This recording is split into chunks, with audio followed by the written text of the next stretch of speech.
Good morning to our friends joining us on the recording. Today is April 6th, and we are talking about the first part of lesson number 11 about the brain. So one of the things that we wanted to talk about today was about the two kinds of tissue that we find in the brain, white matter and gray matter.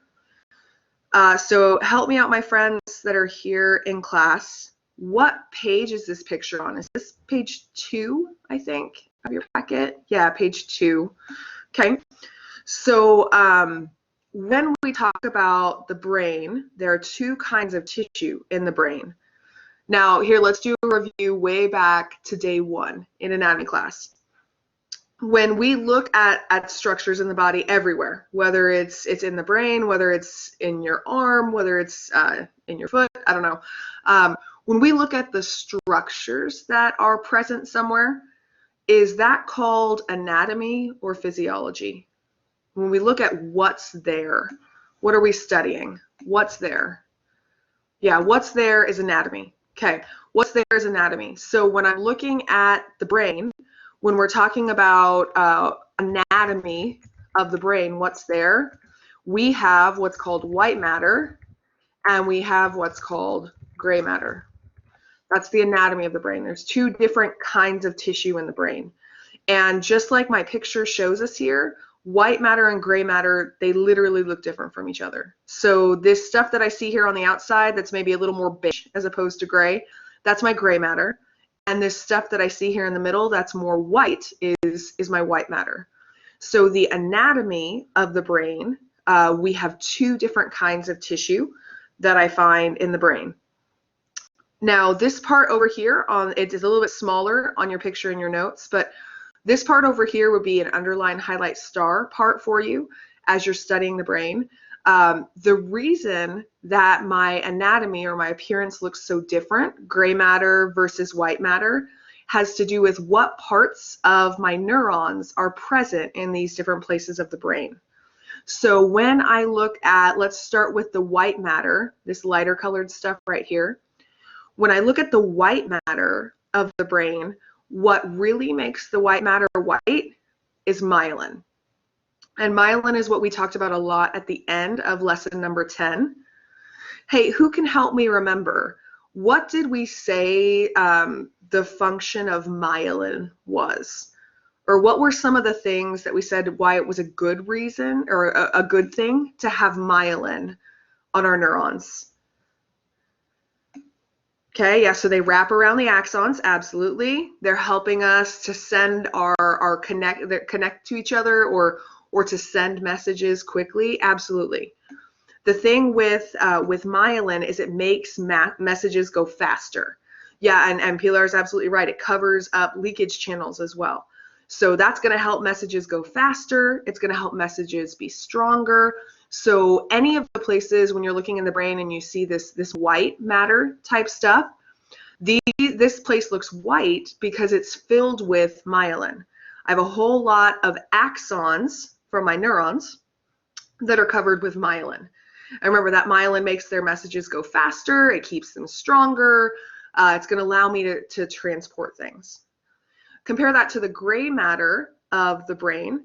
The gray matter of the brain, if we were to summarize in the simplest terms what it does for me, or why it's gray, excuse me, the reason the gray matter of the brain is gray and not white is because it has less myelin. So if we were to compare these areas just based on the amount of myelin, there's a lot less in that gray matter of the brain. So when we talk about myelin, there's really only one place on a neuron that has myelin. And that's actually something that Eileen mentioned for us already. The one place on my neuron that has myelin is that long extension called the axon. So myelinated axons fill my white matter of the brain. The gray matter of the brain, primarily what we find there are going to be the cell bodies. There is something attached to the cell bodies though, and I can see it in my picture up here. What are these little parts of my neuron attached to the cell body? What are all these little dark blue things called out here on my neuron? Yeah, these out here on my neuron, these are my dendrites.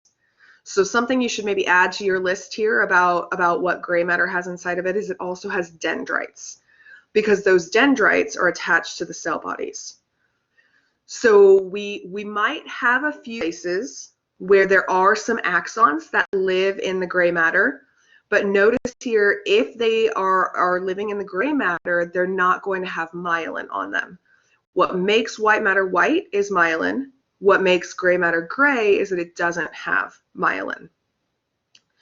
So my anatomy, when we're talking about what I have in the brain, we've got white matter and gray matter. Remind me, what is it that white matter has a lot of that gray matter does not have a lot of? What makes white matter in the brain look white? Yep. Okay, so it's a difference between, here, let's put lots of myelin versus little myelin. So there are kind of two ways I can talk about the anatomy of the brain here. We can talk about the fact that I have gray matter, like I see here, and that I have white matter. I can talk about the colors.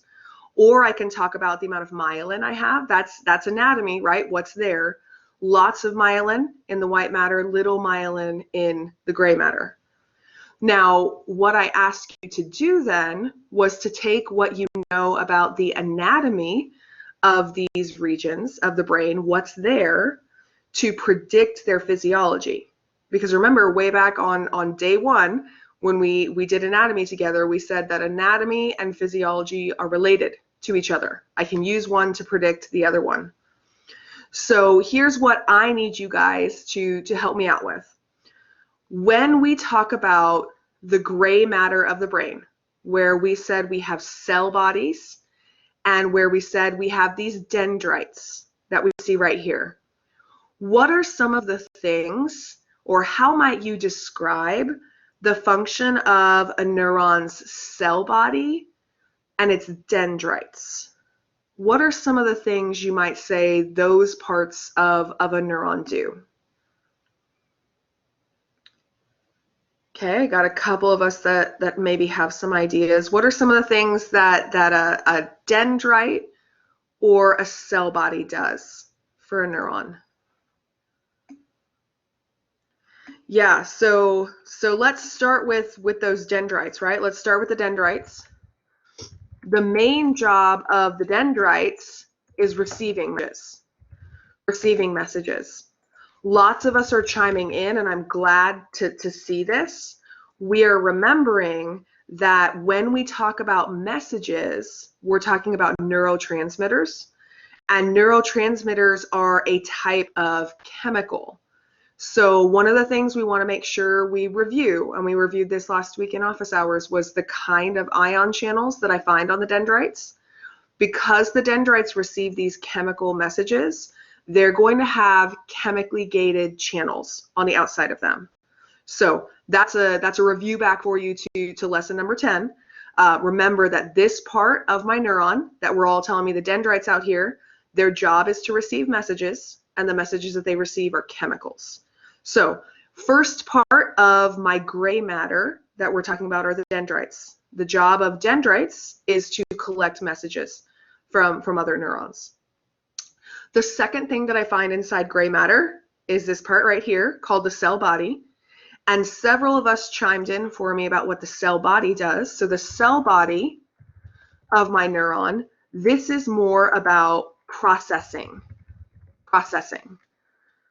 So I'll add the word underneath it, processing messages. Now there's a couple of different words that we gave to the processing. There is one word that I use to describe when a neuron adds together a bunch of different messages. What's the name of the process that neurons do when they add together multiple messages? Yeah, several of us kind of chimed in at the same time. When I add together a bunch of messages, I'm doing the process of summation. So if we wanted to use a technical term for what the cell body does, it does summation, where it adds together a bunch of messages. Or we could also use a word that maybe relates more to lab, but it's still absolutely helpful for us when we think about the cell body. Does anyone happen to remember from lab, there was a word, I think we used it in lab, maybe we used it in lecture. When I talk about what interneurons do, there was a special word for the process that interneurons do, not just processing. There was one other word that we used to describe it. Does anyone happen to know what word I'm thinking of? There's a special word. Yeah, Kathleen got it for me. Yep. The special word for what interneurons do and really what the cell body of a neuron does. The cell body, I need a place where I have a lot of space here, does integration. Integration. That's my fancy anatomy word for processing. So big picture, when we are talking about, when we're trying to figure out what the gray matter of the brain does, the way I'm going to predict what the gray matter of the brain does is I'm going to look at what I have inside the gray matter. The gray matter has my dendrites. Dendrites are really good at receiving messages. The gray matter of my brain has the cell body. The easiest way, the one-word summary of what the cell body does is integration. Integration is just a fancy word for saying we're processing, or we're mixing together a bunch of messages and we're figuring out what they mean. So when we're talking about the physiology of the brain, especially when we're talking about the physiology of gray matter versus white matter, how might you summarize the physiology or the function of gray matter? What do you think we'd say that gray matter in the brain does for us? What does gray matter do? Wow, those words went together. What might we say that gray matter, what would we say its function might be?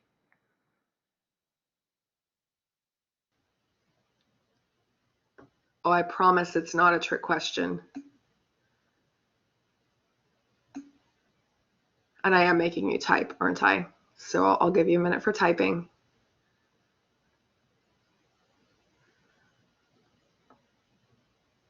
A couple of us have typed in. Basically, what we're saying is the two functions that we said the parts of a neuron do. Yeah, I really like that, Mary Beth. I like the way that you put it. Really, really simply. It collects messages and it processes those messages. I love it. So we're receiving or collecting, receiving, and processing messages. That's the physiology of the gray matter. That's what the function of gray matter would be. The way that we predicted what the function of gray matter would be was by looking at what I had in gray matter. So I used the anatomy of gray matter to figure out its physiology, to figure out how it works. So we just did that with the parts here that I see inside gray matter of the brain. Now let's do the same thing when we talk about the white matter of the brain. Remember that the white matter of the brain has a whole lot of axons, specifically myelinated axons. If you were to describe the function of the axon of a neuron, what does the axon of a neuron do? What are some of the ways we could describe what an axon does for a neuron? Yeah, exactly. Bunch of us are chiming in here. If I say that the cell body and the dendrites receive messages, axons are the ones that send messages away. Axons send messages away. We call those messages action potentials, where we freak out the membrane charge, send it down that axon. That's what I'm going to use to send a message from one place to another. So if that's the job of the cell parts that are found in the white matter of the brain, then when we're talking about what the white matter of the brain does, when we're talking about the white matter's physiology, it's going to be exactly the same as what the cell parts that do there. So the white matter filled with axons, the white matter sends messages. The white matter sends messages. The reason I know that is because the part of the neuron that I find in the white matter is the part that's covered in myelin, and that myelin makes it send messages quickly. So one of the questions that we had from our packet, and one of the questions we wanted to talk about today, was the difference in the functions of white matter versus gray matter. The way that we figure out what those things do is by looking at what parts of my neurons are found there. Because remember, you can predict functions if you know structures. And vice versa, the opposite would be true too. If I know the function of something, I could predict stuff about its anatomy as well. Yeah, so Letty mentioned we could consider the white matter kind of like a subway and the gray matter kind of like Grand Central Station. I like that a lot too. Although, to be perfectly honest, right now, the subway is like the scariest place in the world to be, right now with coronavirus. So don't take the subway right now. But in your brain, theoretically, your white matter subway system is still good. So, yes, yeah, when we think about what the white matter of the brain does, we're sending stuff fast. When we think about what the gray matter does, that's more for processing. That's more where I send a signal to figure stuff out. So when we talk about the brain, where actually functions is going to be in the gray matter. Gray matter is going to allow me to process information. It's going to allow me to do different things.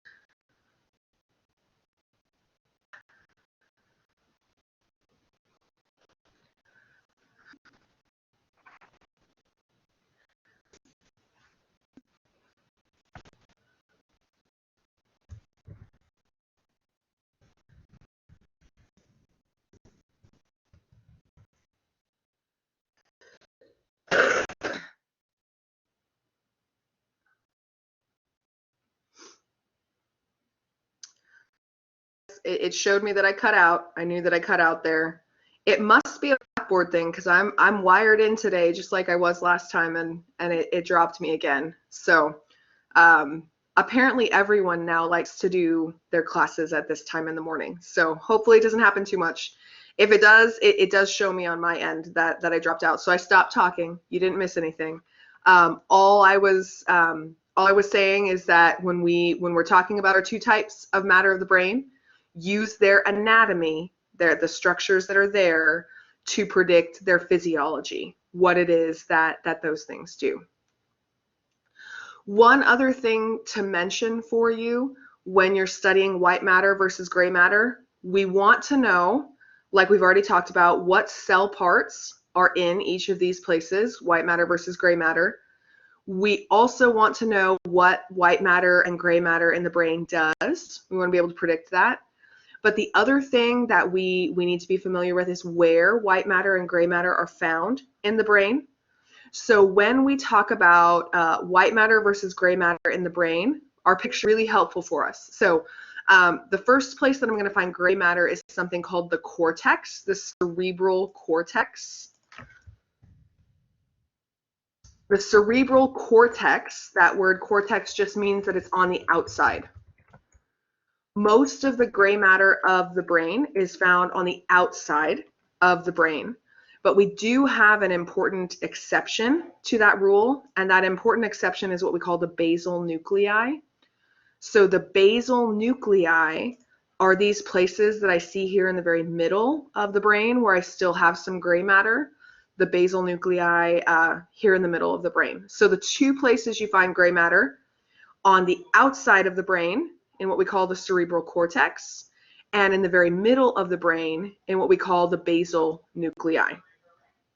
When we talk about the white matter of the brain, the white matter of the brain is always going to be found in the middle of the brain. The white matter is going to be deep, if we want to use our directional terms. So white matter is always in the middle. It's never going to be on the outside of the brain. I only ever have gray matter on the outside of the brain. So keep that in mind, white matter versus gray matter, because next unit, when we start talking about the spinal cord is actually flipped. The spinal cord puts the white matter on the outside and the gray matter in the middle. So first thing we said we wanted to talk about today was white matter and gray matter. Before we move on, are there any last minute questions? White matter versus gray matter? Or give me a thumbs up if we're feeling good about those now. White matter versus gray matter.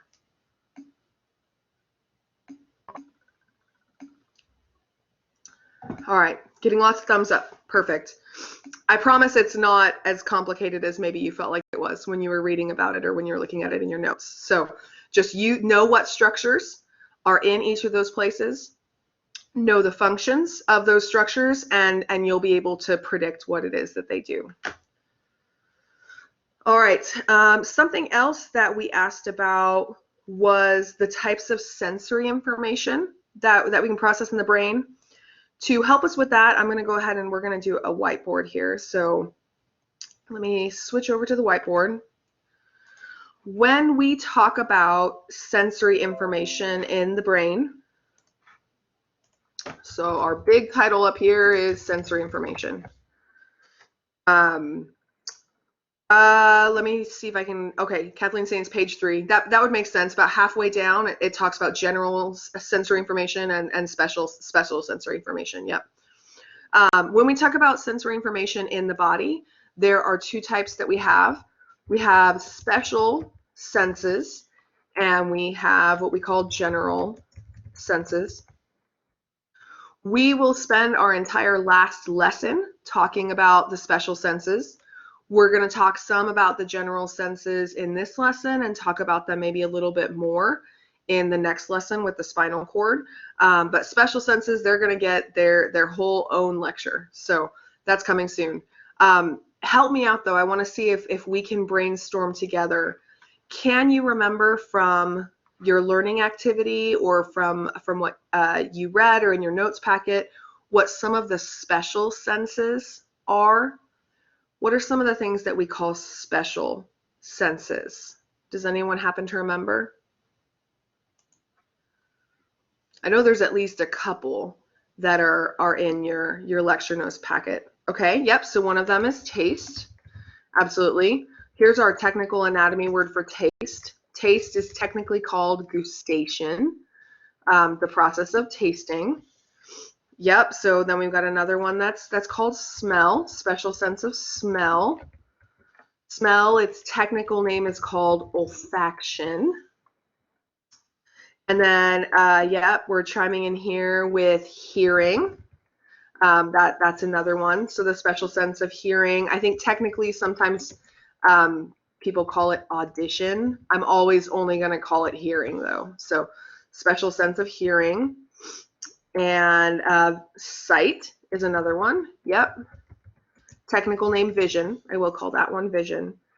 And then our last one is balance. The last special sense is balance, and our technical anatomy word for balance is equilibrium.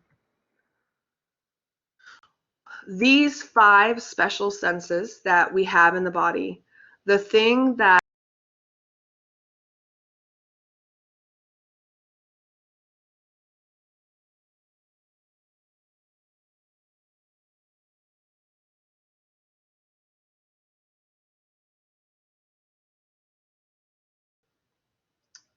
man, that time it dropped me entirely. Sorry. Give me a thumbs up or some words if I'm back. Am I back on audio? Yes, okay. I don't know what's going on. It's real angry at me right now. Sorry about that. Ah, dancing. There we go. I got my dancing. Awesome. Okay, so here's our 5 special senses that we have in the body. That means that any other kind of sensory information that your body collects is going to be considered what we call a general sense. So general senses, just to give you some ideas about what those kind of things are, there's going to be things like temperature sensations. Temperature, ooh, can't spell. This is going to be things like texture or touch sensations. One of the big important ones that's a general sense is a sensation of pain. That's considered a general sense. There are several others, and we will talk more about them next lesson when we're talking about the spinal cord, because the spinal cord is really important for helping us to collect this kind of information and to send this kind of information. One important difference between special senses and our general senses is that special senses each get their own place in the brain where they're processed. And so this is where I refer you guys to the lab packet So I'm going to make us shuffle our papers a little bit. If you have last week's lab packet close to you, or if you can find it, when we are talking about our special senses of the brain, each of these special senses are integrated in different lobes of the brain or different locations. I did ask you about a couple of them in the lecture packet, so we can do the couple. Okay, page 3 of last week's lab packet. Thank you, Mary Beth. Yep. So page 3, when we're talking about the functions of the lobes, that is where you'd find this information. 2 of them are in the lecture packet, though. One of them that's in the lecture packet is vision. Help me out. Which of my lobes of the cerebrum processes visual information? Visual information is processed in which lobe? Yes, several of us are chiming, and that's in the occipital lobe. The occipital lobe. Oh, it's totally fine, Rosa, that you can't spell. I can't spell it either sometimes, so we're all good. The thing I like about what helps me to remember that vision is processed in the occipital lobe is it's just cool to me that our eyes are on the front of our head. What we see with is on the front of our head, and where we actually process that information is all the way on the back of the head. So the occipital lobe is the place where I actually process vision information. That's where you're going to send that information to when it goes into your brain, and that's where you're going to figure out what it is that you're looking at. So one of our special senses we know is processed, and it happens in the occipital lobe. The other one that's in your lecture packet is hearing. Which lobe of the brain do I use to process hearing or sound information?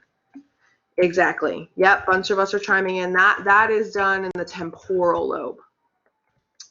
The nice thing about the hearing information is it's the lobe that's right next to your ears. So we process hearing in the temporal lobe of the brain. Some of our other ones are a little bit more dicey. The lab packet has out with those. How about this one of gustation? Can anyone find for me in the lab packet, where does it say that we process the sense of taste? Yeah, so honestly, like if you're studying your functions of the cerebral lobes, the lobes of the cerebrum, that's the function I always learn for the insula. The insula helps us out with the sense of taste. So the insula is a deep lobe. It's found in the very middle of the cerebrum. You can't see it on most pictures because it's literally hiding underneath my lobes, like the temporal lobe, primarily underneath the temporal lobe. So taste sensations processed by the insula. I'm trying to remember from the lab packet. Does the lab packet mention, does it mention smell or balance?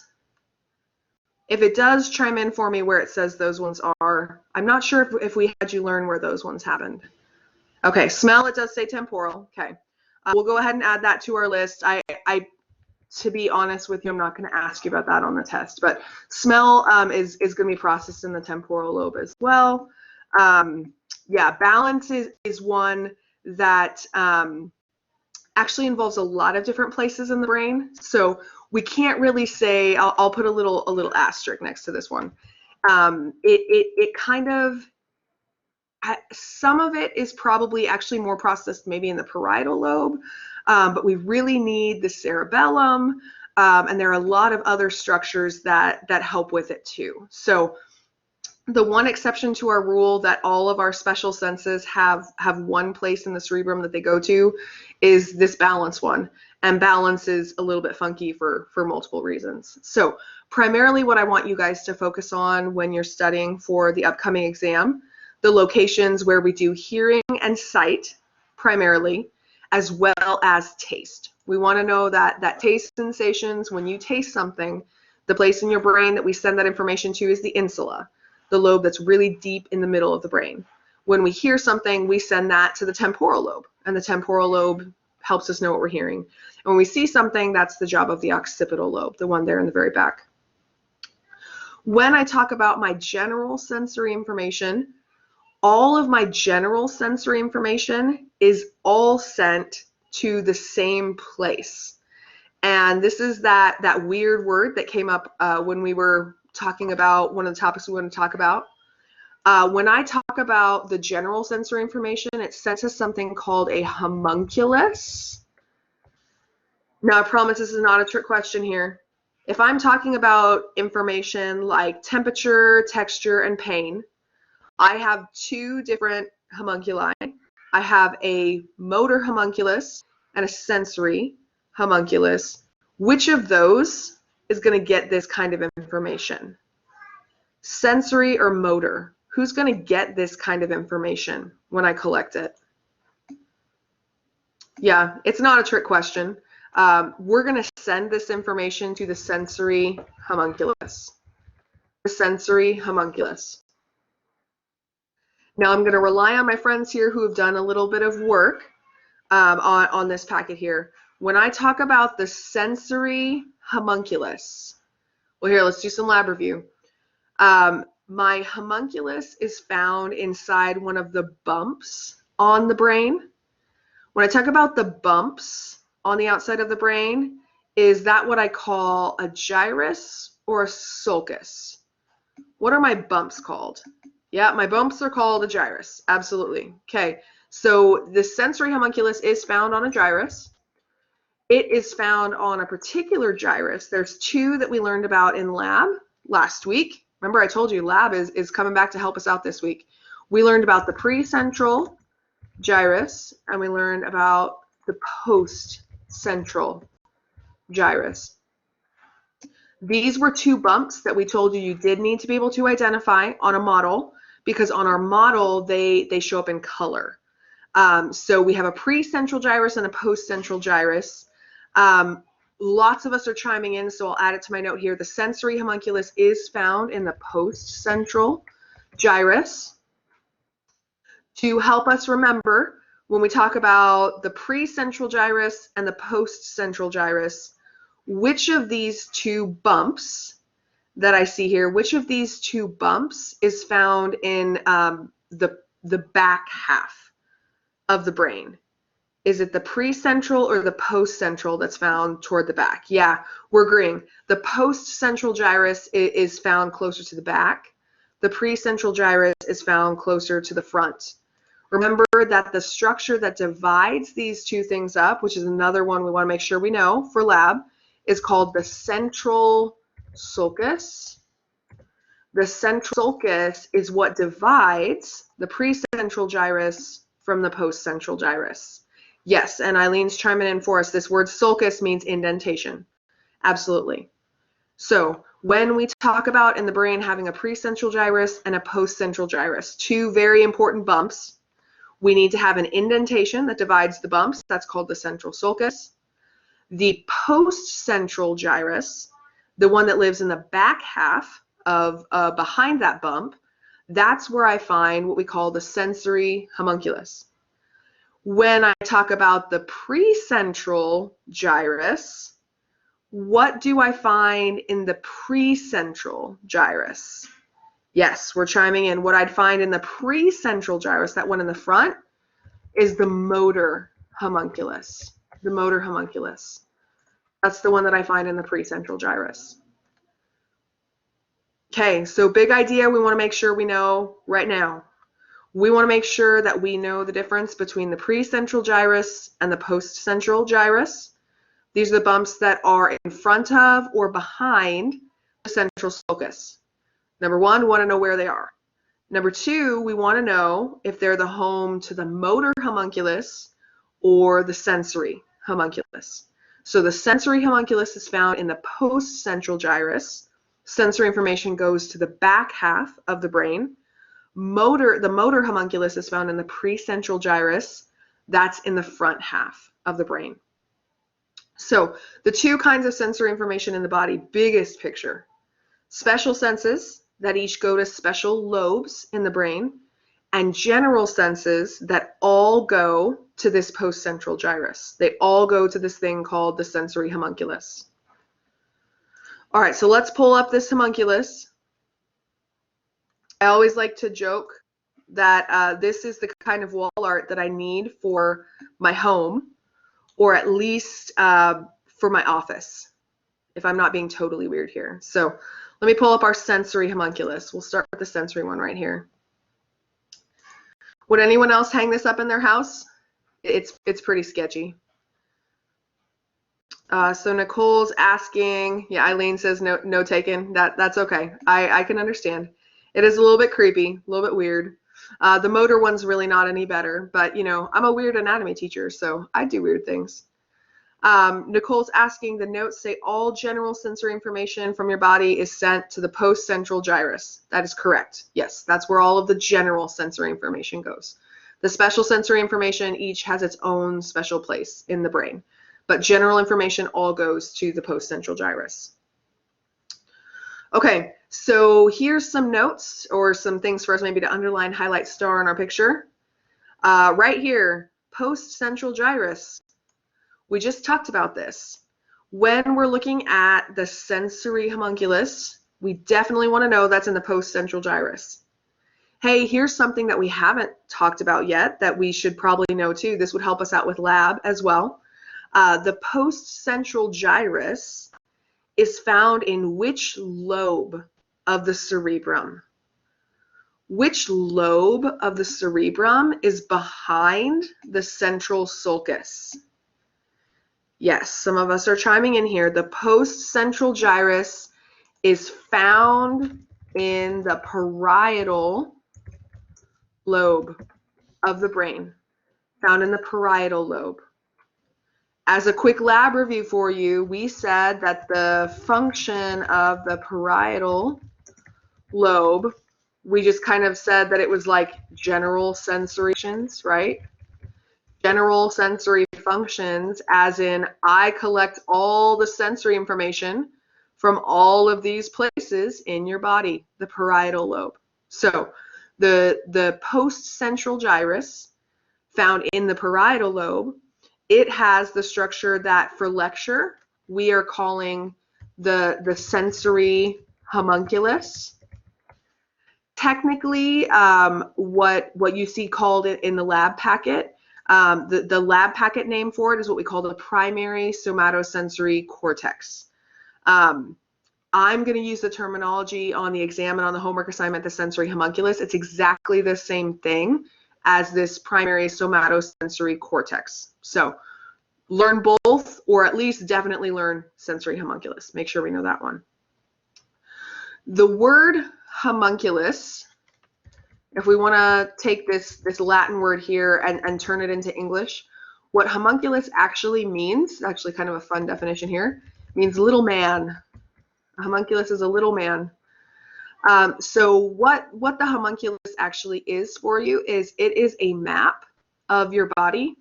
It's showing you where in your brain you sense sensory information from each part of your body.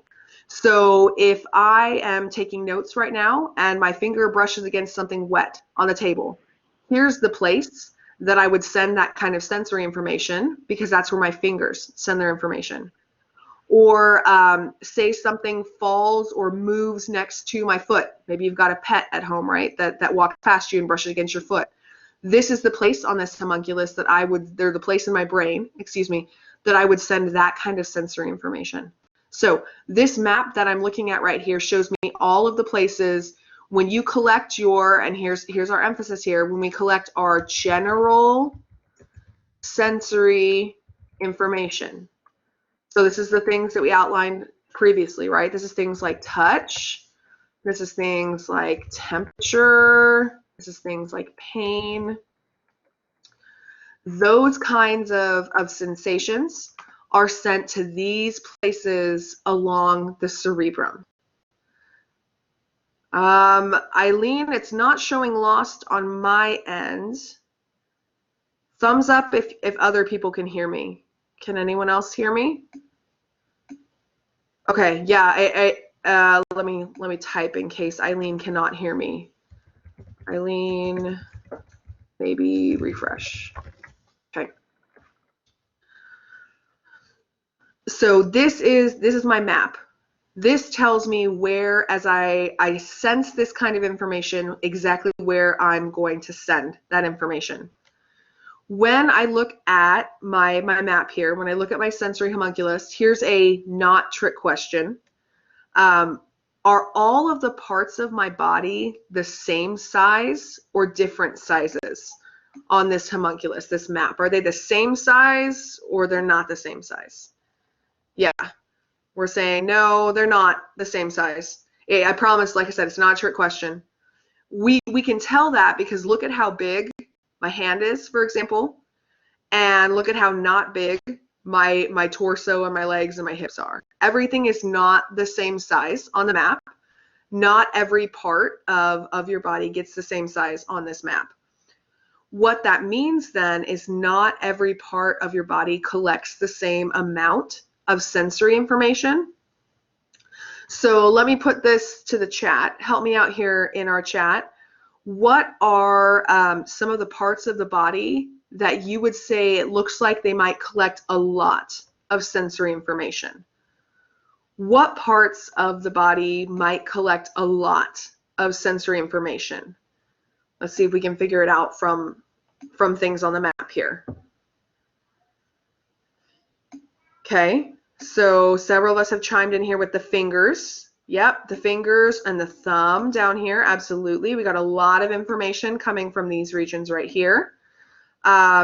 Place like the face, yeah, look at how big, how much space on the brain this takes up.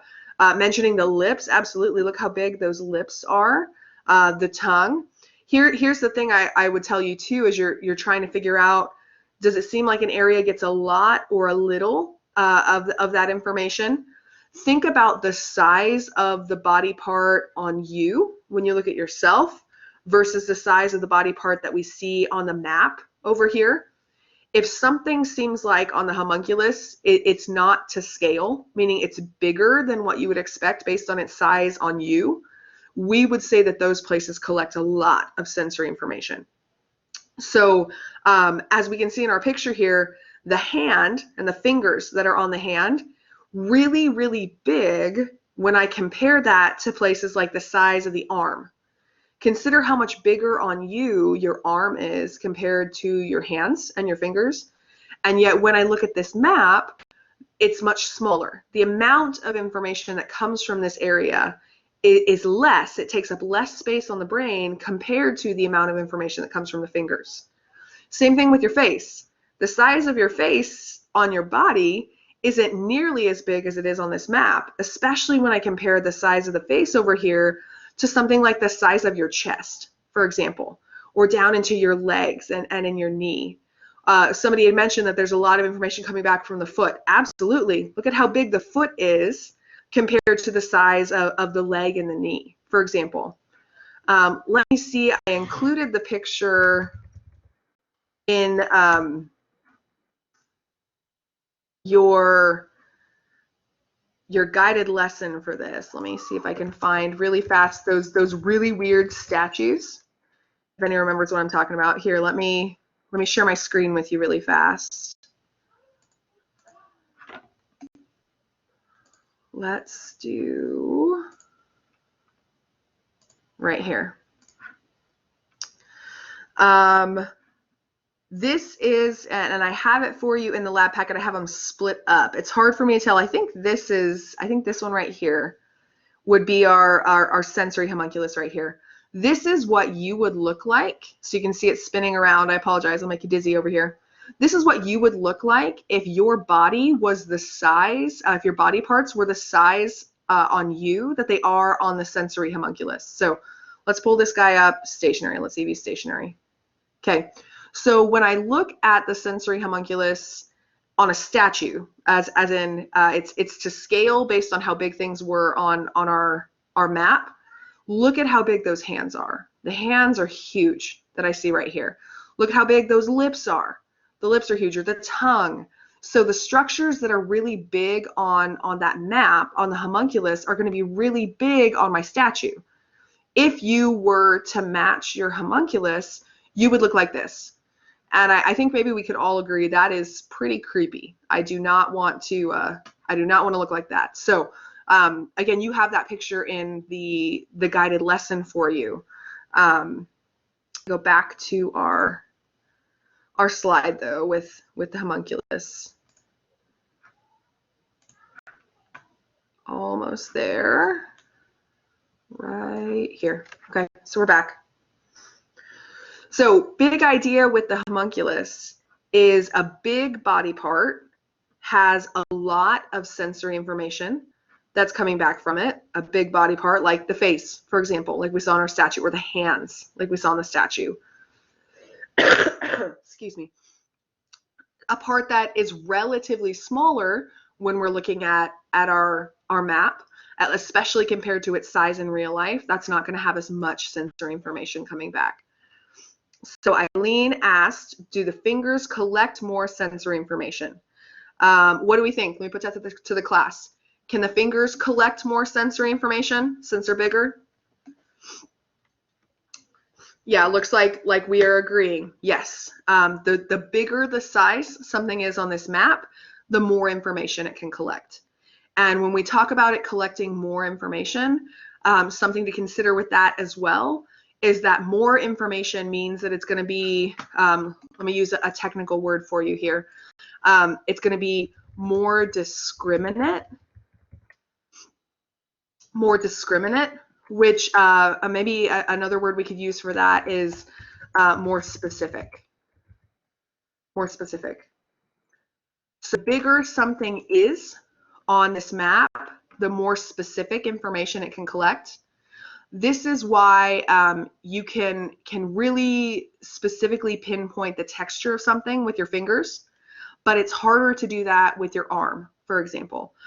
So a small body part is not going to be as discriminate. It's not going to collect as much specific information. The other thing I always like to tell students to do with this map, see how like your entire torso only takes up this much space on the map, right? So it's really fun to go up to somebody, especially now since we're all in isolation, right, with the people in our house. So go up to somebody behind them and put your hand on their back. So maybe start by putting one finger on their back and ask them, how many fingers am I touching you with? And then pull your finger off and then maybe put 2 or 3 fingers kind of down in a line on their back and ask them, how many fingers am I touching you with?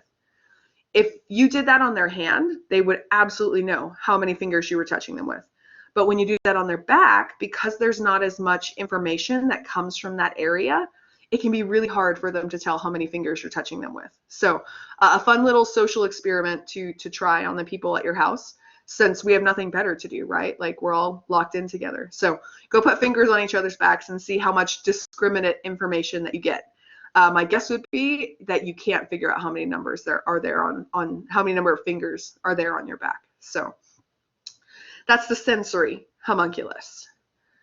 We also have the motor homunculus. When I talk about the motor homunculus, remember that this one was found in the precentral gyrus. The precentral gyrus. So we didn't mention this before, but the precentral gyrus, which lobe of the cerebrum is this one found in? Found in the, where's the precentral gyrus? Which lobe is that one? Yeah, so we're also chiming in. The precentral gyrus, which is found toward the front of the brain, is found in the frontal lobe. The frontal lobe. So we're looking at another homunculus. So it's another homunculus, which still means that little man. It's still basically an easy words a map for me. But this one is a map not of the sensory homunculus. This one is the motor homunculus. The motor homunculus. So this one doesn't have anything to do with the kind of sensory information or the amount of sensory information that I'm collecting from these places in the brain. This one is all about movements. It's all motor. So when I look at my homunculus here, my map, notice that I still have body parts that are not all the same size. What that means for me is I have different of motor neurons that are going to places to send information to these places. The amount of motor here, let me write a note for us here.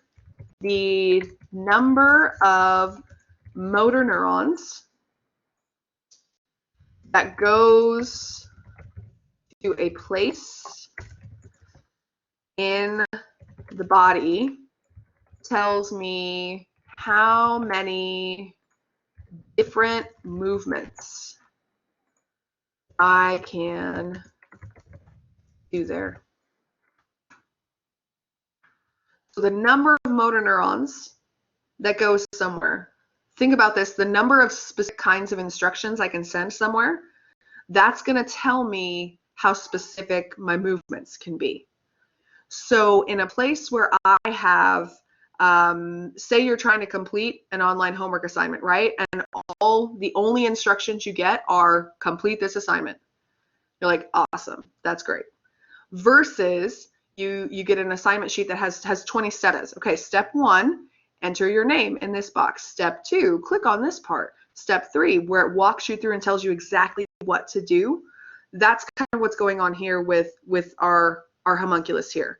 So parts of my body that are bigger on the motor homunculus, now it has nothing to do with how much information they collect from the body. Now it has everything to do with the amount of information that is sent to those places on the body. So based on the sizes of places on our map here, what are some of the places in your body that you do a lot of different fine-tuned movements with, a lot of very specific movements with? What parts of the body are really big compared to what they would be in life, for example? Yeah, so a couple of us have mentioned the face. Absolutely. This is the point too where if we were in class together, right, we could all practice doing some facial expressions at each other. Think of all the facial expressions that you can do. That's because I can send so many different kinds of information to the face. Somebody mentioned the tongue. Absolutely too. We think about with the tongue, our ability to speak, our ability to eat. There's so many different things that we do with our tongue, the ability to swallow. I need to send a lot of different information there. And again, we're seeing those fingers really large on this map as well. Parts of the hand are pretty big too. Compared to their relative size on your body, again, we would probably say that places like the trunk and the hip, your torso, even down out into the leg and the foot and all that kind of stuff, compared to how big they are on you, this is very small on the map compared to the face.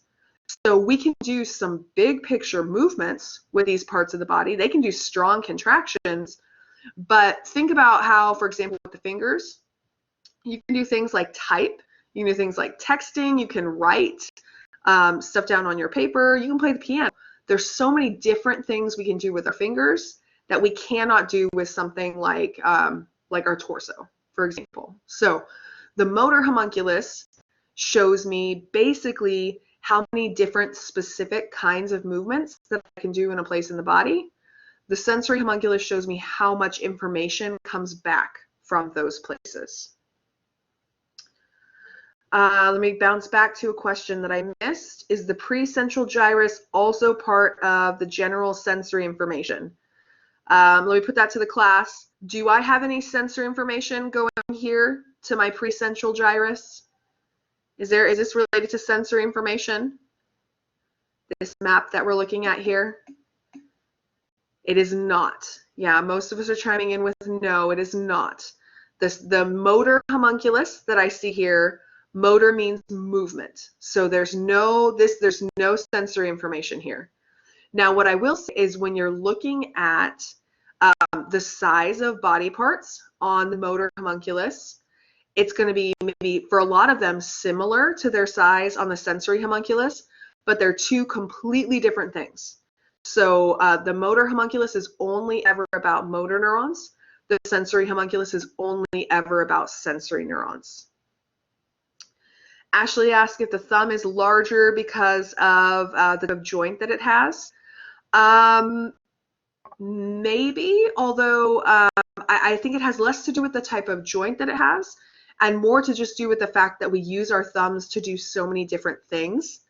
That's like what makes us humans, right? They always talk about how, well, humans have opposable thumbs. And so I think maybe a combination of having some flexibility as well as just the number of functions we have to do with our thumb, kind of contributes to that. But yeah, that's an interesting thought, the kind of structures that it has. Yeah, that's very interesting.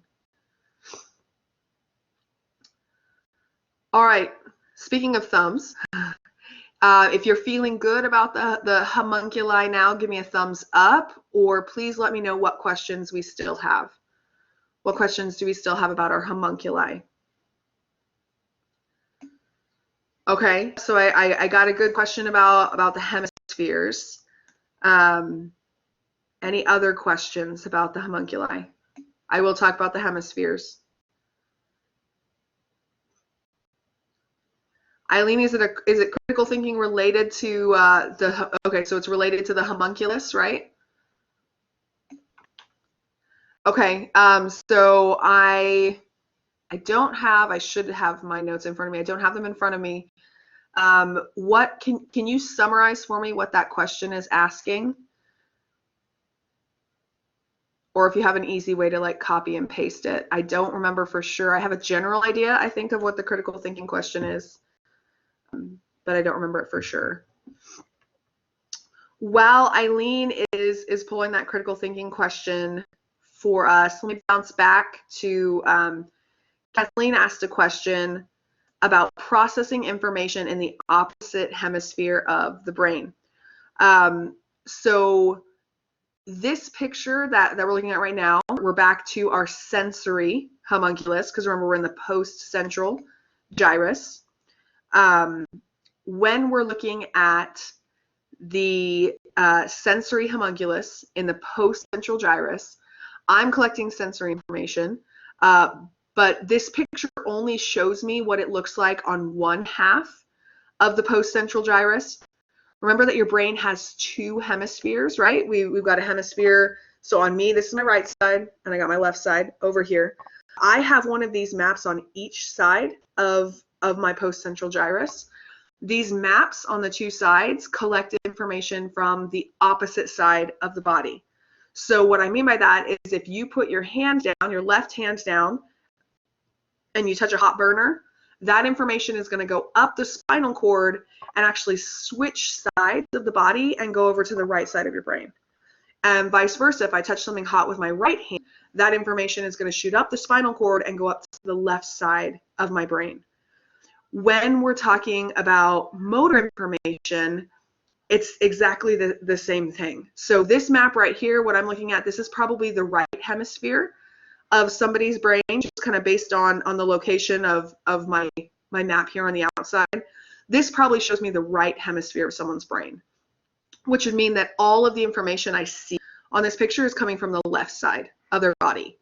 If I go to my motor homunculus, it looks like they drew the motor homunculus on the left hemisphere of the brain. The left hemisphere of the brain controls the right side of the body. And we have a word for that that's going to come up a lot in lesson number 12. The word for that is called contralateral. Contralateral. So we'll see this word a bunch, especially with reflexes in the next lesson. So contra means opposite. Contra means opposite. So my sensory info is sent to the opposite side of the brain. Motor info comes from the opposite side of the brain. I know that a student contacted me last weekend and mentioned that, or maybe it was this, they're all blurring together, it was this weekend, I guess, and told me that the video that I posted for you about the homunculus, they got mean and they put it behind a paywall, so it's not free anymore. But there's that talks about how we can use this kind of information to help us out when a patient has a stroke. If a patient has a stroke in their left hemisphere, the left side of their brain, which side of their body is going to stop? If we had it in our motor homunculus, if I killed some of my brain tissue in my left homunculus, which side of my body is going to stop being able to move. If I damaged my left motor homunculus, exactly, the right side. We're all chiming in with the right side. That's how I can use this information to make a prediction about someone if they're having a stroke, or if they've had some kind of brain damage. If they're not receiving sensory information from one half of their body, or if they're not able to move one half of their body, that helps me to know that they've got damage in the opposite side of their brain from where I'm seeing those things manifest. So that's just the way the brain's wired. We send stuff to the opposite sides. So Nicole asked, there's two types of sensory information, special and general. That's correct. And then the motor homunculus is something different. Yes, the motor homunculus is completely different because the motor homunculus has nothing to do with sensory information. So sensory information, we process either in the lobes of the cerebrum or we process it in the sensory homunculus. Yes. Any other homunculus questions? I think I got the ones that we said. Yeah, so any other homunculus questions, or work that opposable thumb for me. Give me a thumbs up if we feel better about our homunculi. So the answer to the question is right to left and left to right. Yeah, if the question is asking about which side of the brain controls which side of the body, that is correct. Yes, we're controlling the opposite side of the body with each side of the brain. Excuse me. The question, so what does contralateral mean in relationship to the homunculus? It just means that when I look at this homunculus right here that I'm seeing in the left hemisphere of the brain, this is showing me the parts of my left hemisphere that would control the right side of my body. Or when I look at the other homunculus, if I looked at the right side version of this, it would be showing me exactly which parts of this bump controlled the left side of the body. So contralateral means that what this map I'm looking at right here, while it's in the left side of my brain, it technically is related to the right side of my body.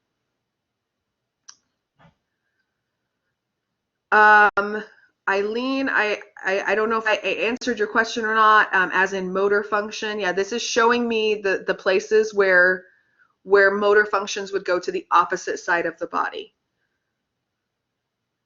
And maybe think about if you have another way to phrase that question, maybe I can address it better. Maybe I'm not quite understanding your question. I apologize. All right, let me look here at our list of topics. Let me pull up. So there is a cool picture that I wanted to mention for us that we skipped over because we're talking about other stuff. In your packet, this is back when we were talking about that special sensory information versus general sensory information. Can anyone tell me from the notes? Let's see. Well, actually, it's not actually in your notes. It's just in the lesson. What kind of scan did I do to make these pictures? Does anyone happen to remember? Did you catch it from the lesson? Yeah. So I'm doing what's called an MRI. It's a specific kind of MRI. So let's talk about the specific kind of MRI I did here. This is what we call an fMRI. Okay. So MRI is what we call magnetic resonance imaging. It's a way to take pictures of your brain using magnets. Fun fact about MRIs, the reason we can do MRIs is because all of those ions that we have in our body, you know, that are making us a salty banana cells, right? So when I put a magnet in your body, it actually arranges them in a way that bounces back at us. So fun fact, MRI is based on magnets. What somebody asked what the F stands for. The F stands for functional. Functional, that's my F is for functional. fMRIs are actually really cool. because functional MRIs can show me the parts of the brain that are activated when I do particular things. So when I asked you guys to identify the lobes that do different things in the brain, I gave you this picture of seeing, the process of vision. And if you notice on this part of my brain here, we're in the lobe in the very back. See how this part of the brain is lighting up as orange and yellow and red, even white. White means that we are highly activated. So yeah, as a couple of us are chiming in here, this lobe here in the very back that lights up when I'm seeing something is the occipital lobe. So we put somebody in one of these scanners and we tell them, open your eyes, look at something. And they'll look at something, and what we're actually seeing here is a bunch of blood flow will go to this region, and our neurons will start firing back there. So we see this arrangement of ions that shows us back here in the occipital lobe is where I process vision. And then we turn on some music for the person. We tell them close their eyes, we turn on some music, and we do that scan, and we look and see we've got this red, orange, white area here in the temporal lobe where we do the process of hearing. So we see the parts of the brain where there's increased blood flow, where there's increased neuron activity. This is what the functional MRIs are used for, to show us what parts of the brain are doing things. Or if someone was having problems with hearing, for example, we could put them in an fMRI machine and check, and we'd see that this area might not light up if they weren't receiving that kind of information. Later in your packet, when we're talking about the part of the brain called the thalamus, I pulled these fMRI pictures for you as well. I just wanted to toss them out there because it's really cool to me. When you are talking, when you're speaking, notice how there's really kind of one area in your brain that lights up for that. There's a couple of different names for this area. I'm not going to ask you these because they're very specific, but there's an area called, let's see if I can even spell it, Wernicke's area. There's another one called Broca's area. I promise you I will not ask you about these things. But these two spaces right here in the brain, these are the spaces where when it's time for us to speak, these would light up when we're saying something. But what I think is really cool is when you look up here at thinking, right? The running joke, right, is it's so easy for us to just speak, and it's much harder for us to like listen and think. Well, when you look at the way that your brain works, when you're just thinking about something, when you're processing something, look at all this stuff that's going on up here in your frontal lobe. The frontal lobe is lighting up all over the place. And maybe what we're thinking about or processing has to do with what I was saying in class, so what you've heard. And you're relating that to something that you felt or touched, or a way that you experience something. When we're thinking or processing, we use so many different parts of our brain. When we're speaking, we just use one. So just an interesting little scientific correlation for us there. This thing called functional MRI, fMRI, shows us the places in the brain that are active when we do different things. Pilar asked if they use a special dye. I'm not totally familiar with the exact specifics of it, but my inclination is they don't. But don't quote me on that. That might be wrong. I think with fMRIs, they don't have to use any dye because it's all about the blood flow. So seeing the amount of blood flow, seeing the amount of electrical activity in the brain. Is this what they use to see a stroke? I think for a stroke, there are some other measures that they'd be more likely to use. Usually with a stroke, they're going to put what they call contrast into the blood vessels of the brain. So it's like a dye that they put into the blood vessels of the brain to see if they're leaking or to see if they're blocked. So I think an fMRI more, I think this is more like for research purposes. We do this just because it's kind of fun to do an fMRI and kind of see where things are acting, where they're activating in the brain. I think we'd usually use a CT scan to look for, if a patient is in the emergency room and then we think they might have a stroke, we'd probably be more likely to use a CT scan for that. But yeah, it's very interesting. Medical imaging is very interesting. Did I have anyone that you were taking my class because of radiology? Yes, yeah, I was going to say, Eileen's mentioning that. Is there anybody else who's wanting to do radiology? Because I know I had a few of you, and in most of my classes, there were at least a couple of people that wanted to go into the radiology program. So you can come back in a couple of years and you can tell me all about fMRIs, because you'll know way more about it than me. So yeah, so just a cool thing for you, an application of the lobes of the brain, the way things work, that kind of stuff, fMRI. All right, let me look over our lesson here. We're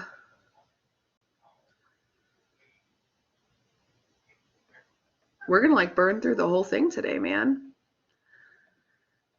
Do we have any questions about the tracks of the brain, or any questions about the about Parkinson's or Tourette's syndrome? Some of us are like, well, I haven't looked at it yet, so I don't really know for sure. Yeah, Kathleen's like, sure, we can talk about those things. Because I might save Brainstem for tomorrow. I might save Brainstem and coma for tomorrow. Yeah, that's okay, Robbie. A lot of us haven't looked. So let's talk about a couple of disorders. Here's what I'll say, by the way, and we'll take a little time at the end of our office hours today to talk a little bit more about the exam. I wrote the exam from scratch for you guys this weekend, and I tailored it to what we have done in class with the online lessons. And you know what I told you on day one in anatomy class that is still true today, especially true since I just wrote you guys a new exam? Use the learning objectives. Because I kid you not, I literally had them up in the window next to me when I was writing the exam. So use the learning objectives. The learning objectives say we should know about Parkinson's disease. They say we should know about Tourette's. They say we should know about alcohol intoxication. If you go through and outline the kinds of information that are listed there for you in the objectives, which pairs really nicely with your outline, if you know that stuff, you're in good shape. So two of the disorders that we want to make sure we know from chapter or from lesson number 11 are Parkinson's disease that I see over here on the left, Parkinson's disease, and Tourette's syndrome. Excuse me. Yeah, so Eileen said she's got an uncle with Parkinson's. Yep. Nicole, I'm not really going to go over more of the special sensory information. We did that earlier in office hours. You can also use your lab packet to help you out with matching up that special sensory information. If you can't watch the video, how do you answer the questions? I mentioned that underneath where the video, it shows you the first 2 minutes that you can watch the video.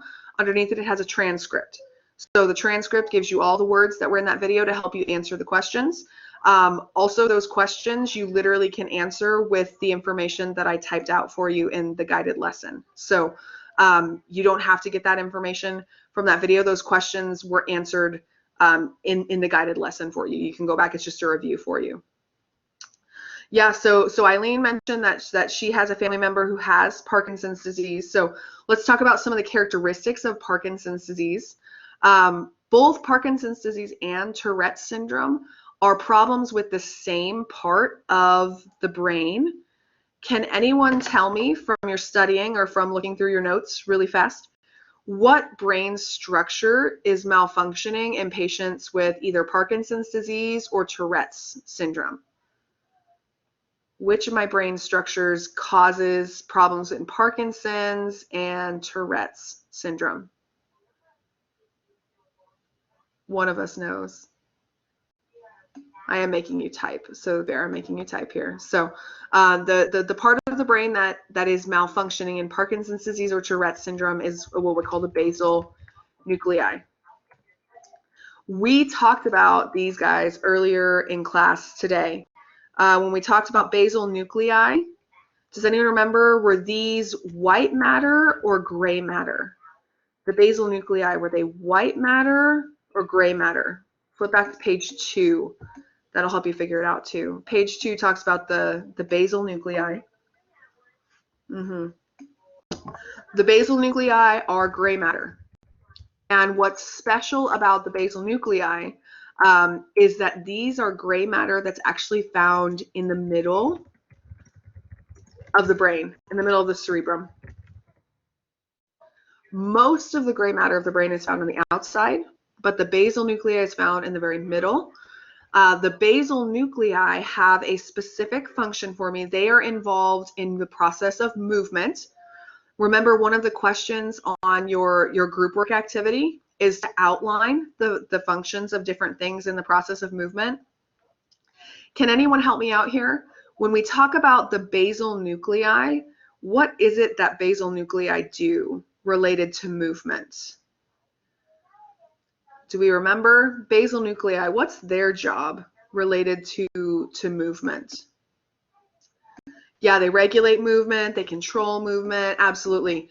The big idea with basal nuclei is that you want to think about that these guys are all about kind of suppressing or blocking unwanted movements. The big emphasis here for the basal nuclei is on this unwanted part right here.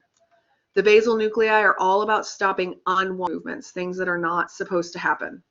So when you think about unwanted movements happening, that should be kind of a trigger for you. Okay, this is a basal nuclei problem.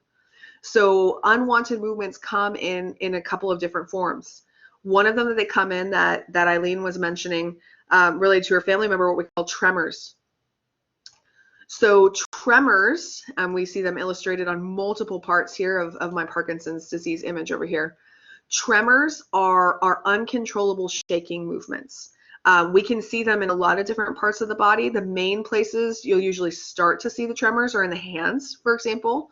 So sometimes they call it a dice rolling movement where the hand kind of goes back and forth like you're shaking dice. It can also happen though down in the legs and the feet.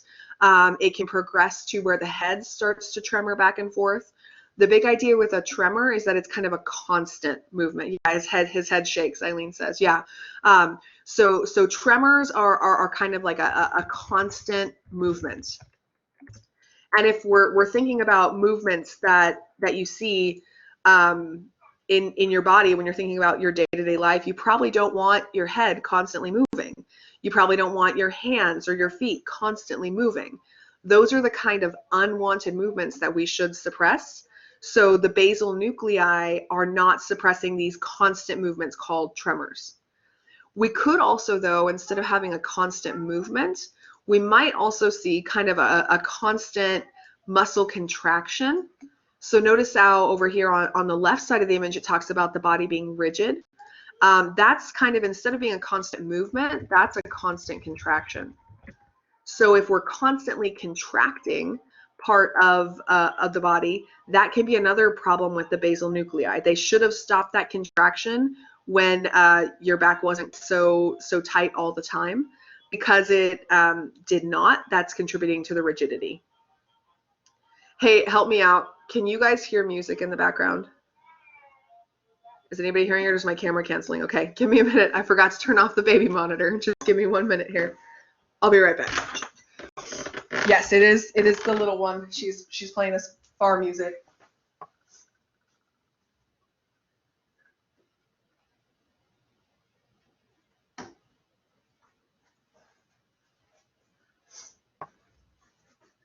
I'm sure you all love that song just as much as I did. It plays very often, too often, in the background. All the people that are home with kids know how that goes. So, okay, so when we talk about Parkinson's disease, big idea here, it's an issue with unwanted movements.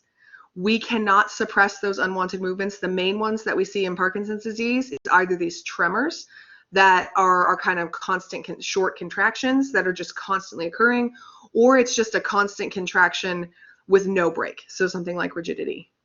When we talk about Tourette syndrome, like we see over here on the right side, Tourette syndrome, it's not an issue with tremors, it's something called tics.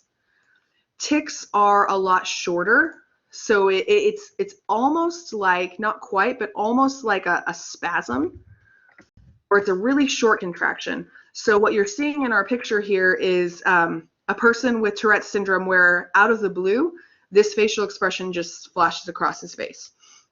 It could be that out of the blue, his hand randomly moves really fast, uncontrolled. There can also be what are called vocal tics, where a lot of times someone with Tourette syndrome will just make a noise. So things that are maybe more short-lived than a tremor, that would be considered a tic, something that we would normally block. That's what we see in Tourette syndrome. Whereas Parkinson's disease, it's going to be a little bit more constant. But both of these come down to issues with the basal nuclei. And remember, the basal nuclei, it's all about suppressing those unwanted movements. When we were talking about our movement structures, we talked about some other things that helped us out with movements. One of the other things that help us out with movements is the cerebellum. The cerebellum. What does the cerebellum do in the process of movements? What does the cerebellum do related to the movements that your body does? Anybody remember? Yeah, so the cerebellum, it helps out.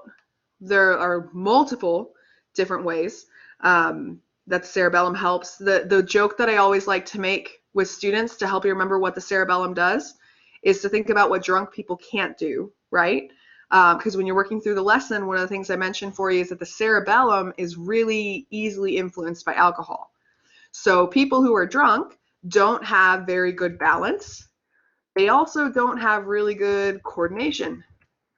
The coordination of movements, the way it's described in the lesson is smoothing movements out, smoothing out movements.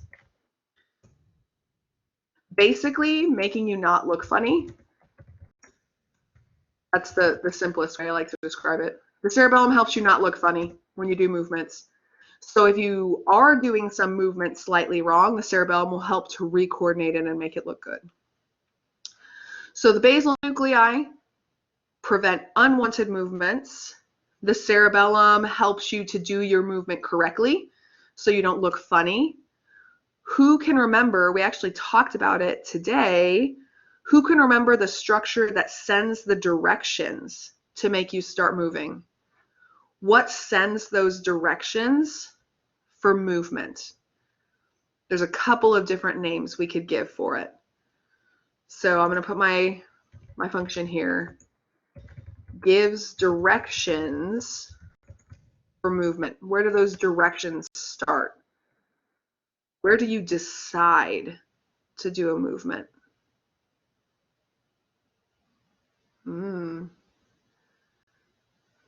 I asked you a question that we didn't quite prepare for yet. That's okay.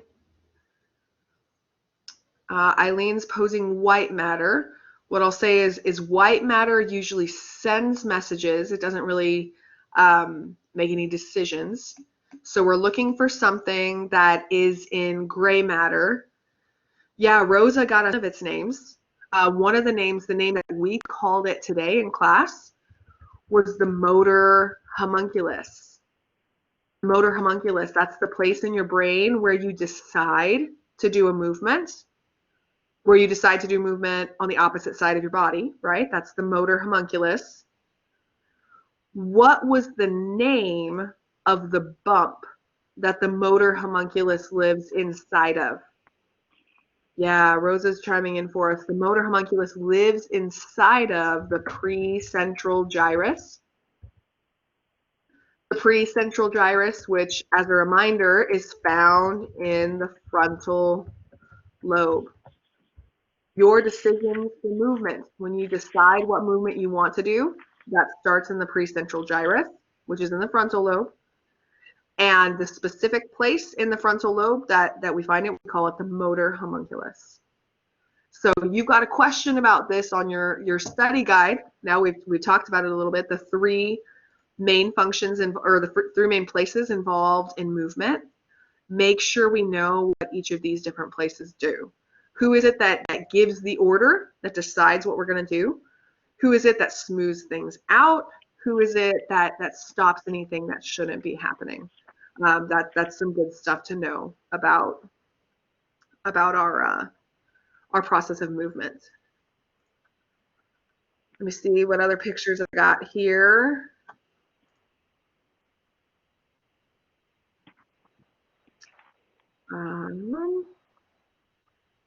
Let's briefly mention the white matter. So I can't 100% vouch for the validity of this image as truly being from a human brain. I would like to think that it is.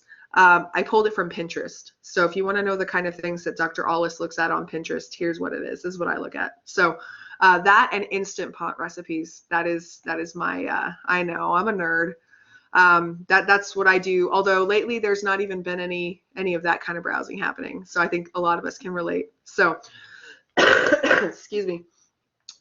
When we talk about the white matter of the brain, let's remind ourselves of something, because we already talked about white matter today. When we talk about the white matter of the brain, yeah, that brain looks so good. It does, man. If it's real, they dissected it really nicely. It's beautiful. When we talk about the white matter of the brain, remind me with its anatomy. The anatomy of the brain, of the white matter of the brain, what makes it look white? What does it have that makes it look white? Yeah, some of us are chiming in here. What makes it look white is the myelin. We got a whole lot of myelin. And the part of a neuron that's usually covered in myelin is which part of a neuron? Covers the, absolutely, we're chiming in the axon. Okay, so the anatomy of the white matter of the brain, this is where I find a whole bunch of axons. They're covered in myelin. So when I've got the axons covered in myelin, their physiology, then their job, what did we say again that the white matter of the brain does for us? The white matter of the brain, where I find all of these axons, what would I use that to do? Yes, absolutely. We're chiming in. What I use that to do is the same thing that I use the axons to do, to send messages. Okay, so you look in the middle of the brain, and so here on the outside of the brain, I can see, here's some lab review for us, those big bumps called the gyri, and in between them you can see these darker lines called the sulci, the indentations. But underneath that gray matter where I have the gyri and the sulci, I can see these white matter lines. So these lines that I'm seeing inside the white matter are what we call tracks. And tracks are places where groups of neurons all put their axons together in a line. Remember that the tracks, or that the white matter allows us to send messages. So I'm going to have some places in the white matter of my brain that send messages really fast to each other. So for example, as I look down here toward kind of the bottom part of my image, notice how I can see some little white lines that kind of look like they're going to next door neighbors down here. These little ones that I see down here are going from one place in one hemisphere to another place in the same hemisphere or the same half of the brain. For my friends who have worked on the information about tracks, what kind of tracks do I call it if I stay in the same hemisphere? Which kind of track stays in the same half or the same side of the brain? If I stay in the same side, yes. Those are called, and I made you type a big long word, didn't I? Association tracks. Association tracks. So some of these little ones that you see right here that are kind of going at an angle, they're staying inside the same half of the brain, maybe some of these guys over here. When I stay in the same half of the brain, that's an association tract. A lot of the information, though, a lot of the higher order functions like thinking that you do, though, they don't happen in the same half of the brain. I have to send that information over to the opposite side. The opposite side. I'm going to make you type again. I know it's a long one. You can abbreviate this one a little bit. Yep, the ones that take me to the opposite side of the brain are called commissural tracks. Commissural tracks. We could abbreviate that one easier than we could association, right? Because, you know, we're keeping it clean here, keeping it PG. So if I send information in the same side of the brain, that's an association tract. If I send information to the opposite side of the brain, that's called a commissural tract. but sometimes I need to send information out of the brain, and my white matter tracks that help me to do that, what are those ones called? The ones that shoot down. Yep, those are called the projection tracks. We can't really see projection tracks on this particular image with the way that they dissected it, because we're looking kind of from the top down on this brain. But what we can see is this big structure in the middle of the brain right here. This is a structure that is an underline highlight star for lab. This is the structure that connects the two hemispheres of the brain together. What's this structure right here called that connects the two hemispheres of the brain? What's that structure called? Do you remember from lab? There's a big white matter tract that we gotta know what it does. We gotta know where it is. Yeah, it's called the Corpus Callosum. The Corpus Callosum. We must know that. The Corpus Callosum. The Corpus Callosum is a white matter tract that connects the left and the right hemisphere together. So we've got a critical thinking question then about the Corpus Callosum. Which of these three kinds of tracks would we consider the Corpus Callosum based on its job? Its job is to connect the two sides of the brain. That means it's probably a, yes, multiple of us are chiming in, it's probably a commissural tract. In fact, it's the largest commissural tract that I have in the brain, connects the two sides. So I can see the lines right here, right? All these little ones that are going from one side to the other. Those are my smaller commissural tracts, but this really big thick one right here in the middle is called the Corpus Callosum. And its job is to connect the left and the right hemisphere to each other. That's my best example of a commissural tract, the big Corpus Callosum there. All right, I'll do a brief overview really fast of the brainstem, because that's something that someone had asked me about. I want to save the reticular activating system for class tomorrow, because that is an important one, but really fast, I'll talk about the brainstem. Last topic, and then we'll talk a little bit about the exam. When we talk about the brainstem, here's a lab review for us. The brainstem has three parts to it. The brainstem is the lowest part of the brain. So you can see most of what we've been talking about today is all up here in the cerebrum. When we start talking about the brainstem, we're getting down lower in the brain. So the lowest part of the brainstem is down here, this area called the medulla, or the medulla oblongata is its full name. The medulla oblongata is connected to the spinal cord. So when you're looking at the sheep brain dissection pictures for lab this week, the medulla is a bump that I find before I transition into the spinal cord. They are connected to each other. Above the medulla oblongata, I have this raised structure, the raised structure called the pons. The word pons literally means a bridge. So it's a bridge between the medulla oblongata and the upper parts of the brain. It's also a bridge between a structure that I'm missing on this picture. Let me draw it in back here. What structure am I missing back here? What did they omit that I'm now drawing for you? And it looks gorgeous. Yeah, we're chiming in here. I'm drawing for you a beautiful cerebellum. We got here, let's make some areas dark here. We got gray matter and white matter in the cerebellum. Okay, so I've got the white matter in here that we know from lab is called the arbor vitae, the tree of life. So that's the white matter. They took off the cerebellum.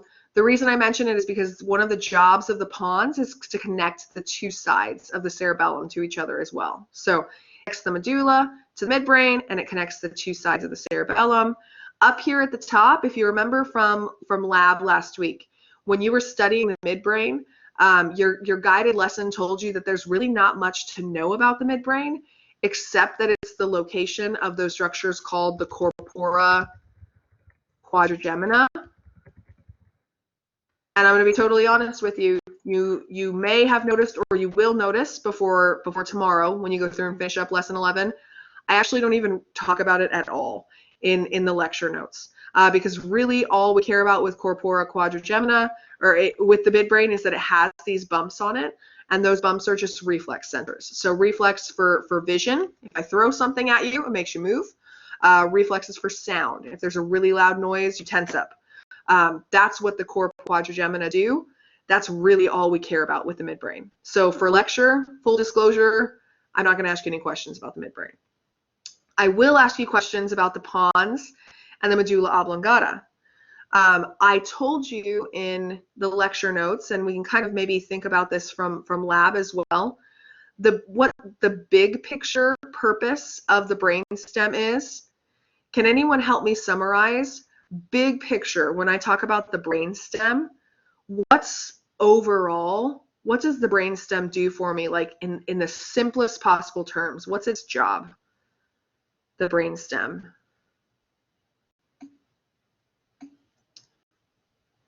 Yeah, so I like what Ariel mentioned for me. When I talk about the brainstem, the simplest way I put it for you in your lesson is that the brainstem keeps you alive. Brainstem keeps you alive. When we talk about the cerebrum, so I'm going to go back up here to my cerebrum.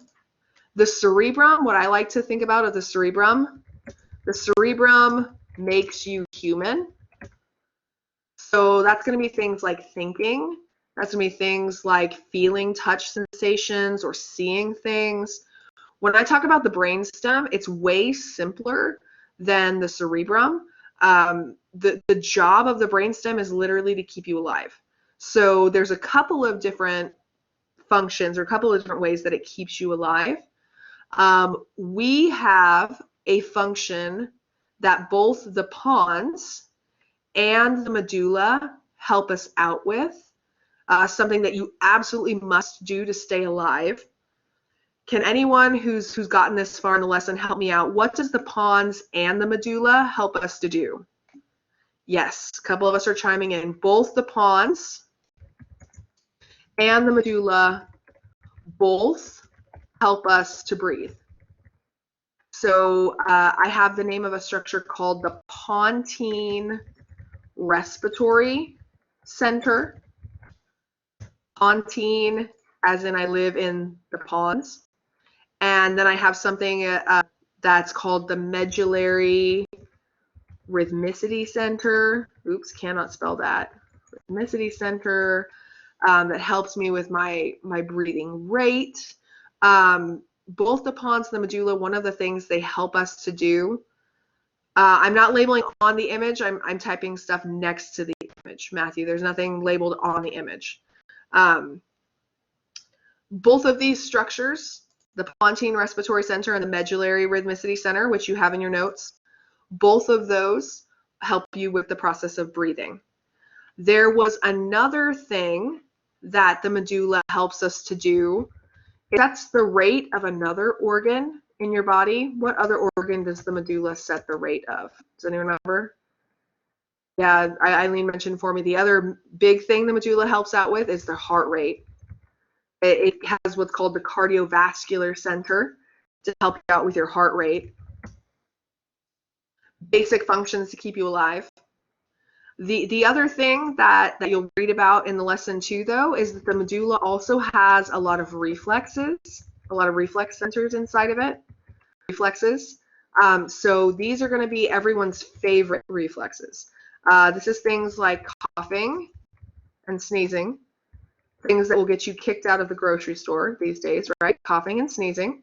Yep, swallowing is also included, and everyone's all-time favorite, vomiting. Gotta love that. It may not seem like these reflexes are necessarily essential for survival, but as the lesson outlines for you, if we can't cough and sneeze, that's stuff in our airway that probably shouldn't be there, that could get down into our lungs and could give us trouble. Or things like the process of vomiting. If you've got something bad in your stomach, you don't want it to live there, you want it to come out. Well, you may not want it out, but it's going to come out so that it doesn't make you more sick. So yeah, or if we're choking, that kind of thing, exactly. So reflexes that help keep you alive as well, those also come from the medulla oblongata. So when you're thinking about, we'll talk about more tomorrow about a patient who's in a coma. when you're thinking about the kinds of things that help to keep you alive, a lot of those things that keep you alive, that's brain stem type stuff. This makes you human, that helps you to think, that helps you to process or feel.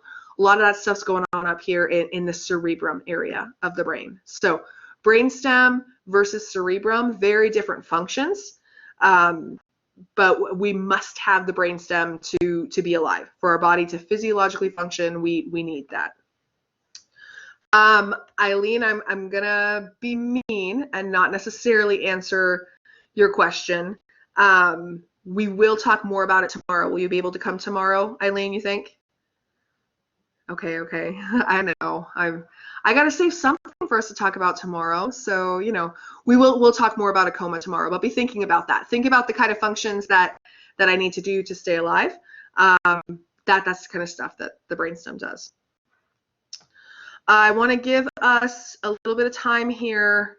Let me bounce to talk about this because I've got friends from every class. So here's what I'm going to pop up for you right here. Oh, I don't know what it did to my words there. Okay, let's talk about it. Exam number 1, or 3, not exam number 1. We're way past 1 now. Okay, for the exam, here's the final information. I know we don't want to talk about it, but I got a lot of freaked out emails and I'm behind on my emails. So I just want to get this information out to everyone all at once. You will have 60 minutes to take the exam. So that's a little bit longer than we had talked about before. 60 minutes to take the exam. The exam has 45 questions on it. Now, you guys have a frame of reference for those of you that are angry about the timing. If you took this exam in class with me, if we were taking it in class together, we'd have 70 questions and you would have 80 minutes. So just a heads up, I know that we're freaking out because it's the first time taking a test at home, but just to give you a heads up, if we were taking this exam in class together, we'd be doing 70 questions in 80 minutes. So you actually already have more time than you would have had in class. So please take a deep sigh, or take a deep breath, excuse me. Think about how exams go for you in class. Even if you run the whole time, usually in class, you do have more time than usual on this exam. So the questions are going to be a whole lot of multiple choice questions.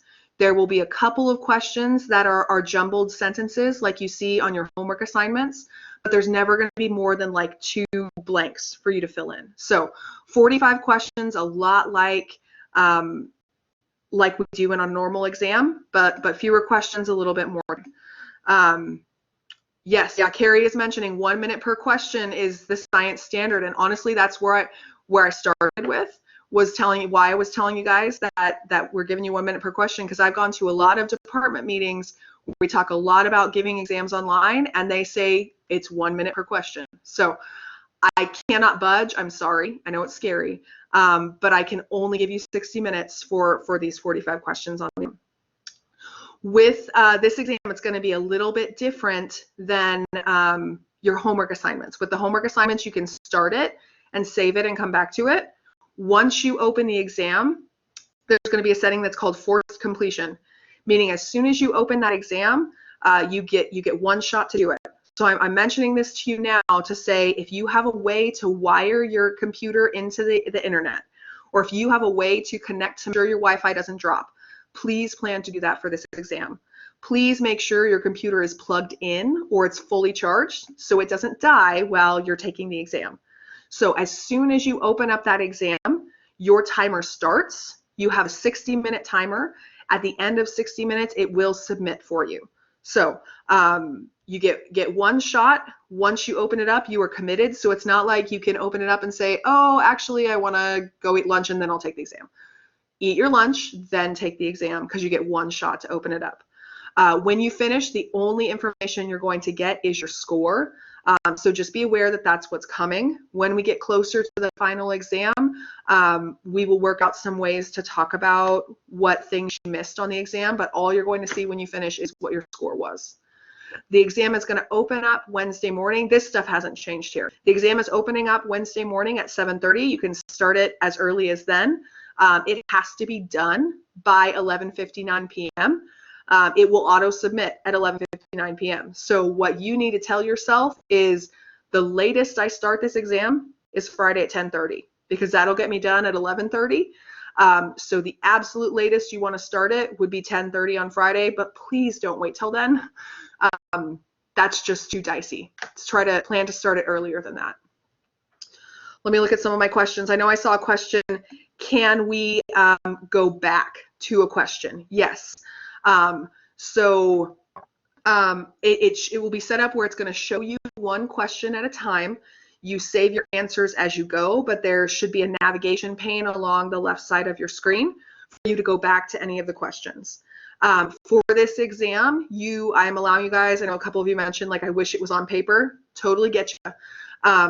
I can't get it on paper for you, but what I will say is you are allowed to have scratch paper in front of you. So please grab some blank scratch paper if you want to write notes about particular questions that you need to go back to, or about particular ideas, the way you would have taken notes on your exam packet. Please do that. So scratch paper is allowed, nothing else on your desk, just your computer, but you can have that to make notes for yourself and to go back to questions. Pilar asked if we should study lab information. The only lab information you should study would be the information that's related to the brain.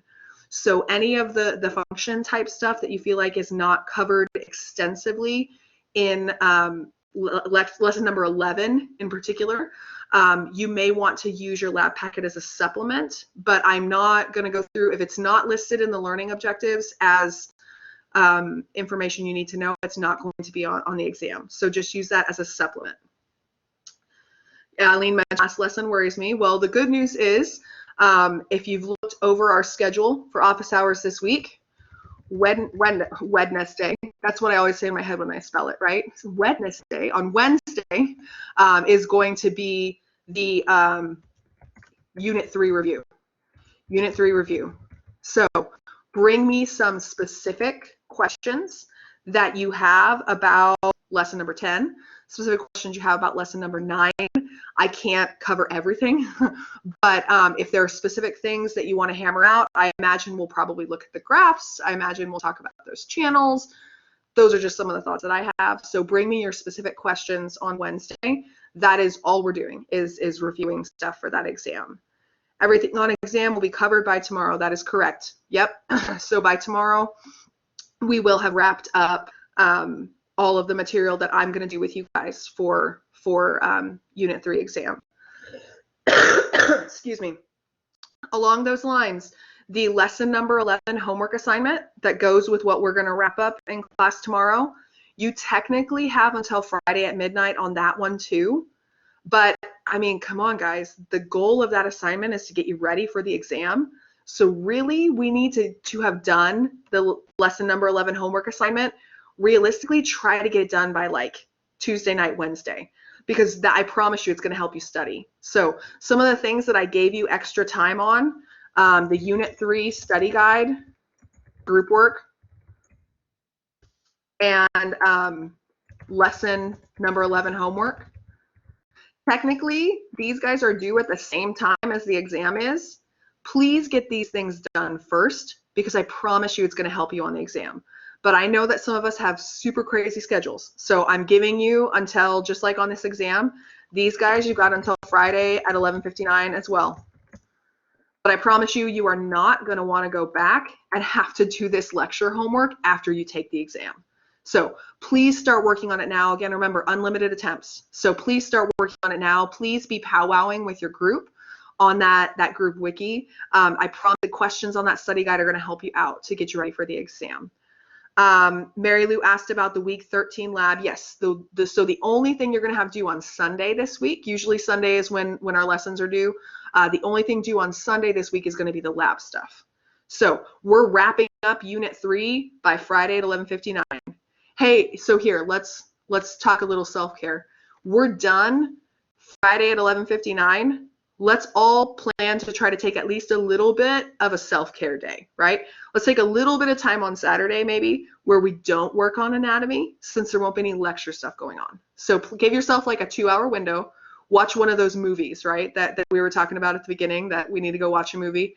Do something to celebrate the fact that there's nothing lecture going on over the weekend. So, but we do have that lab assignment like Mary Lou mentioned for us, that lab assignment is due on Sunday night. Lab 13 is not included on exam 3. That is correct. None of the lab material is specifically on exam 3 because exam 3 is lecture based. So look over lab 12 for any help that you need with functions of parts of the brain structures, but there's not a lot of functions, I'll put it that way. There's not a lot in lab 13 that ties in well to exam number 3, except maybe the stuff about ventricles, and we'll talk about ventricles tomorrow, ventricles and hydrocephalus.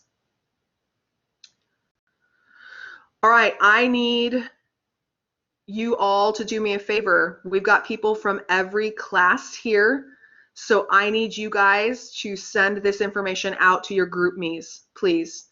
So if you can, snap a picture and send it out, or summarize it in a text form and send it out to everyone. I will pull this up again tomorrow. I'll pull it up again on Wednesday. But please make sure this information is out to your classmates in each of the days. So if you're in your group me and you haven't heard this most updated information, please do me a favor and get that out to classmates. Any last minute questions before I cut off our recording for today? You're welcome, Mary Lou. Glad to be able to get you guys out. And like I said, tomorrow we will wrap up lesson number 11. I guess start brainstorming your list of topics from 9 and 10 that you want to talk about too, just in case we happen to have some extra time. Because lesson number 11, I know a couple of us mentioned this at the beginning of the class. Lesson number 11, content-wise, isn't as heavy as 9 and 10 were. Doesn't mean we can skip it, but there's not as much for me to talk with you guys about tomorrow. So bring maybe some of those 9 and 10 questions tomorrow. If we have time, we'll dive into those. And yes, that's correct, Talia. There's no more anatomy for babies. What we're doing in lieu of or in place of anatomy for babies are these group study guides. So they're going to be weighted more heavily than a typical assignment. You will eventually, Matthew, get those baby cards graded. I'm going to be totally honest with you guys. I, like you guys, work nonstop on anatomy, and what I work on, grading, is not my highest priority. My highest priority is getting you guys lessons built. It's getting you exams written. That was this weekend. So I will get them graded for you as soon as I possibly can. I promise it's coming. But it is not my top priority right now. I gotta get the lecture class built for you. I gotta get those lab activities built for you. So I haven't forgotten. I should show you guys sometime. I've got a checklist. A running list of what I need to do.